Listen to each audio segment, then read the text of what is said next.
What's up, Cardfighters? Ryan here from Vanguard Central, bringing you guys a new CEO/Fenrir deck profile. It's going to be Genesis Stride.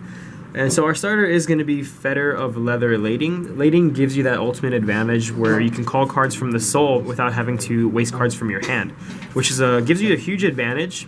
So that decks that pretty much have like control, or they retire your rear guards, so anything like that, lets you get stuff from the soul for pretty much for free. And moving on to our grade 3s, we're running 4 copies of Cosmic Regalia CEO Yggdrasil.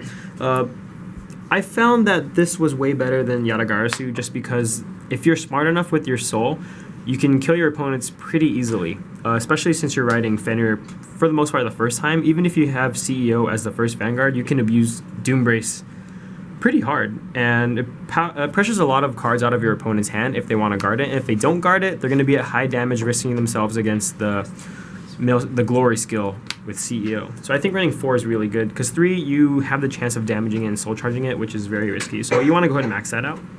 Next, we got 3 copies of Mythic Beast Fenrir. Of course, just for the generic consistent striding, and also giving you the advantage to call cards from your skull at the cost of only 1 counterblast once they're soul blasted. So you generated a lot of advantage, especially with your Doombrace. Moving on to our grade 2s, it's pretty consistent. It's a funny lineup, so let's go ahead and check it out. We got 3 copies of Mythic Snake Jormungand.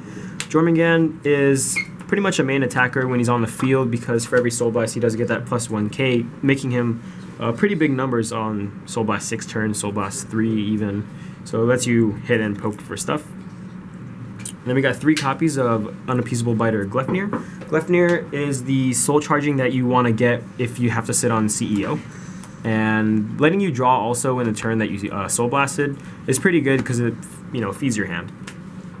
And then 3 copies of Twilight Regalia Hesperus. Hesperus is amazing, and the fact that you can recycle her with Shiny Angel in the soul and put her back in the soul basically from the drop zone, it gives a lot of pressure to your opponent and gives you a lot of field control. And then we got 3 copies of Regalia Fate Norn, of course, just for the mate. Getting her in the soul, I guess, is good. That's why I'm running 3. 2 is a little too low, just in case you have to soul charge both or end up damaging both, which is very unlucky. So I think 3 is a good enough number. 4 is way too much. Moving on to our grade 1s, we are running 4 copies of the regular Perfect Guard. We don't need the unflips because, set up against matches against Laurel, the Cross, and anything else that can hit a rear guard and restand. And yeah, the counterblasts in this deck are not much at all, actually. You maybe do 1 to 3 per game, depending on how much you use, unless you have, Gleipnir on the field and you use them every time. But you want to be smart with it so you don't deck out. But that's pretty much why we run non-unflippings. And then we run 4 Stride Fodders, because it's a stride-oriented deck. You want to be able to stride a lot into Doombrace so that you can kill cards out of your opponent's hand and refill your soul with the first stride, and then maybe go into either Demeter or Vanagandar. 3 copies of Mythic Beast Hadi. Hadi is the one you want in the back row behind CEO, because it does push for a huge number of 36k before any other triggers, and also like a Norn boost from the soul. And I think that's amazing that it's every time, because if it's, as long as it's boosting, it's going to swing for that 36, and that's a huge number with no 1s or higher and a crit, so it generates a lot of pressure. And I think 3 is a good number. 4 is too much now, because you, at least if it's in the soul, you end up soul charging it, you can call it out with either Fenrir or the starter.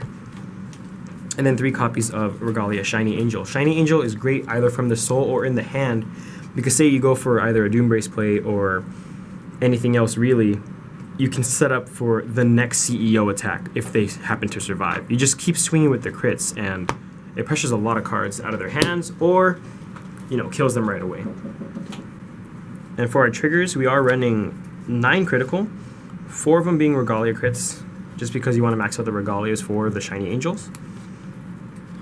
3 Dreaming Dragon stands. We don't run it for the stand trigger, we just run it for the effect, to be able to recycle or refresh, like a Weiss player would say, refresh your your drop into your deck. So you get a whole new deck, which is nice. And then 4 Regalia heal triggers, so you can, same thing, recycle with Shiny Angel. Moving on to our GZone, we are running 3 copies of Great Angel Doombrace. Doombrace generates a lot of pressure and forces a lot of cards out of your opponent's hands, given that you can give, plus 5k to 2 rear guards and refill your soul if your soul is 2 or less after you soul blast. And it combos really well with like Jormungand and Fetter of Leather, your starter, Lading. If you stride over Fenrir, then you are going to generate a lot of rear guards for the cost of, what, 1 counterblast? And then 1 copy of Sacred Frame Regalia Demeter. Demeter is there to stride over CEO if you don't have, much hand, I guess, and you want to fill up the soul. And it's pretty much free, because you don't counterblast ever, which is nice. And then 4 copies of Vanguard. Vanguard you don't really want to go into early game, just because, you want to get the crits back in your deck, I suppose. So he's actually a really late game. He's great late game. Because sometimes you can check top 4 and miss everything and not hit any triggers, which is unfortunate. But a lot of times, if they're at 3 damage or 2 damage, then you can just set up triple crit on top and destroy them and wreck their life. So that's always nice. So that's pretty much it for the deck profile, guys. Let us know what you guys think down below. Like our videos, and like I just said, comment below if you guys have any questions and concerns about the deck. And subscribe if you guys want to see some more. Vanguard Central, out.